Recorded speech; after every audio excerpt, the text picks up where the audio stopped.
AP cabinet కీలక నిర్ణయాలు తీసుకుంది. పర్యాటక, క్రీడా, పంచాయతీరాజ్, గ్రామీణాభివృద్ధి శాఖలకు సంబంధించి పలు నిర్ణయాలకు మంత్రి మండలి ఆమోదం తెలిపింది. ఏపీ టూరిజం పాలసీకు కేబినెట్ గ్రీన్ సిగ్నల్ ఇచ్చింది. పర్యాటక ప్రాజెక్టులకు పరిశ్రమ హోదా కల్పించే ప్రతిపాదన ఆమోదించింది. దీంతో టూరిజంలో పెద్ద ఎత్తున పెట్టుబడులు వచ్చే అవకాశం ఉంది.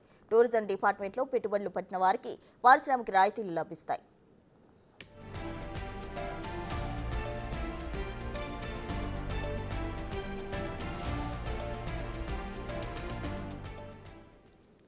ఆ తర్వాత పంచాయతీరాజ్, గ్రామీణాభివృద్ధి శాఖలో స్థానిక సంస్థల్లోని చైర్మన్ల అవిశ్వాసం పెట్టే అంశంలో కీలక మార్పులు చేసింది.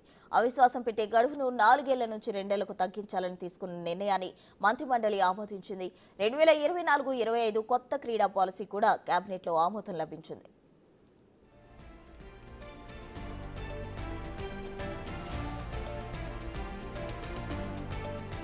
కూటమి ప్రభుత్వం అధికారంలోకి వచ్చిన తర్వాత డ్రగ్ కంట్రోల్ చేయడంపై స్పెషల్ ఫోకస్ పెట్టింది. ఇందులో భాగంగా యాంటీ నార్కోటిక్స్ టాస్క్ ఫోర్స్ పేరును ఈగల్ అంటే ఎలైట్ యాంటీ నార్కోటిక్ గ్రూప్ గా మార్చింది. దీనికి సంబంధించిన కేబినెట్ తీర్మానం చేసింది. ఆ తర్వాత ఏపీ టవర్స్ లిమిటెడ్ ను AP state fibre net limited లో విలీనానికి గ్రీన్ సిగ్నల్ లభించింది.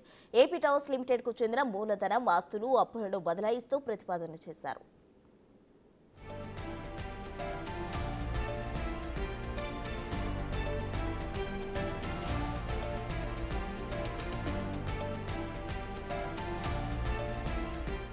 కర్నూలులో హైకోర్టు బెంచ్ ఏర్పాటు చేయడానికి ఈ మంత్రివర్గ సమావేశాల్లో కీలక అడుగుపడింది. దీనికి సంబంధించి ప్రతిపాదనలు కేబినెట్ ఆమోదించింది. ఇక క్రైమ్ రేట్ తగ్గించేందుకు పీడీ యాక్ట్ను మరింత పటిష్టం చేస్తూ సవరణ బిల్లుకు గ్రీన్ సిగ్నల్ ఇచ్చింది. లోకాయుక్త చట్ట సవరణ బిల్లుకు కూడా ఆమోదం లభించింది.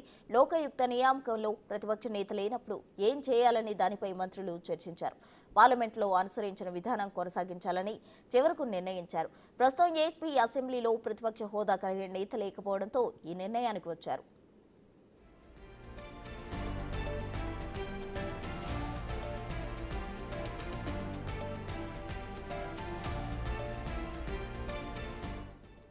రాష్ట్రంలో 85,000 కోట్ల రూపాయల పెట్టుబడులకు సంబంధించి ఎస్ఐబి నిర్ణయాలకు మంత్రివర్గం ఆమోదం తెలిపింది.